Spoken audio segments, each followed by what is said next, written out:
ঠিক যে জায়গায় বক্তৃতা করছি ঠিক এই জায়গায় আজ থেকে 34 বছর আগে বা 32 বছর আগে সর্বশেষ বক্তৃতা করে এখান থেকে বিদায় নিয়েছি।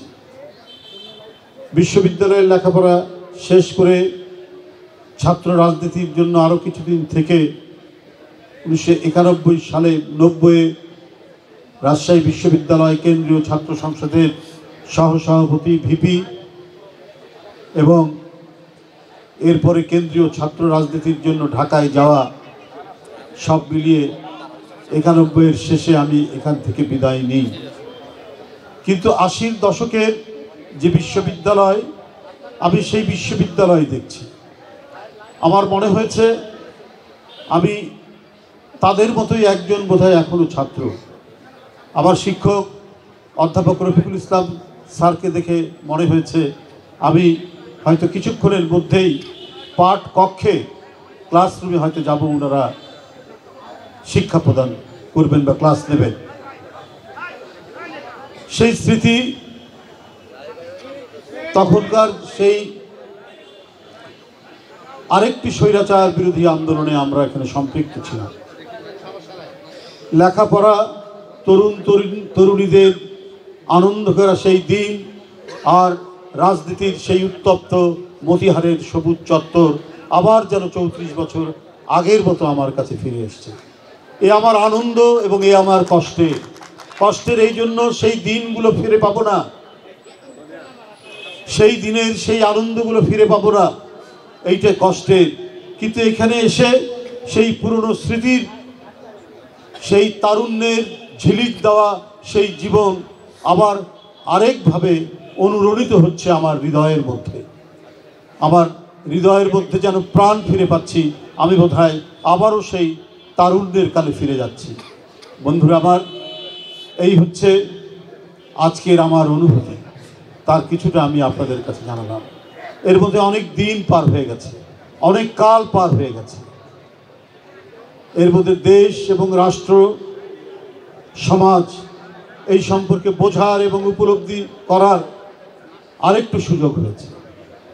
এই সুযোগের মধ্যে যা দেখেছি, যা বুঝেছি, সেটা আমি আমার যে রাজনীতি করি সেই রাজনীতির সাথে মিলিয়ে নিয়ে আমি রাজনৈতিক কর্মকাণ্ডের মধ্যে সামিল থেকেছি। সেদিনের যে বোধ এবং উপলব্ধি যে কে স্বৈরাচার আর কে গণতন্ত্রী, সেইটা আমার শিক্ষা জীবনের যতটুকু আলো পেয়েছি সেই আলো দিয়ে উপলব্ধি করেছি। যে এরশাদ তিনি কোনো বৈধ শাসক নন, তিনি একটি গণতান্ত্রিক সরকারকে বন্দুকের নলের মুখে সরিয়ে দিয়ে জোর করে রাতের অন্ধকারে ক্ষমতা গ্রহণ করেছি। অর্থাৎ একজন ছাত্রের কাছে, যে ছাত্র সে লেখাপড়া শিখছে, পাঠ নিচ্ছে, শিক্ষা গ্রহণ করছে, তার কাছে সত্যটা অবারিত, তার কাছে সত্যটাই বড়। তাই এই মতিহারের সবুজ চত্র আমার জীবন বরণের অনেক ঘটনার সাথে সম্পর্কিত। এই রাজশাহী বিশ্ববিদ্যালয় স্টেশনে 48 ঘন্টার প্রথম যে হরতাল, সেই হরতালে, এটা শ্রমিক কর্মচারীর হরতাল ছিল, সেই হরতালকে সমর্থন জানালো শেখ হাসিনার নেতৃত্বে 15 দল, দেশনেত্রী বেগম খালেদিয়ার নেতৃত্বে 7 দল। তারা সমর্থন জানালো সমস্ত ছাত্র সংগঠনগুলি। সেই হরতাল পালন করতে গিয়ে আমার এক সহকর্মী জাসদ ছাত্রলীগের শাহজাহান সিরাজ মারা গেল এবং আমাদের অত্যন্ত পরিচিত হলে হলে যে দৈনিক খবরের কাগজ দিত সে হকার আব্দুল আজিজ গুলিতে মারা গেল। আর আমি সেখানেই 303 বুলেটে এই বিশ্ববিদ্যালয়ে লুটিয়ে পড়লাম। তাই আমি বলেছি, অনেক ঘটনা, অনেক দুর্ঘটনা, অনেক জীবন মৃত্যুর সন্ধিক্ষণ ঘটে গেছে এই মতিহারের সবুজ চত্বরে, এই পদ্মা বিধৌত রাজশাহী শহরের একটি প্রান্তে, যেখানে বিশ্ববিদ্যালয় স্থাপিত হয়েছিল 1953 সালে। বন্ধুরা আমার, সেই স্মৃতি, সেই শিক্ষা, সেই জীবন নিয়ে জাতীয় রাজনীতিতে এখনও চলাফেরা করি, এখনও হেঁটে যাই।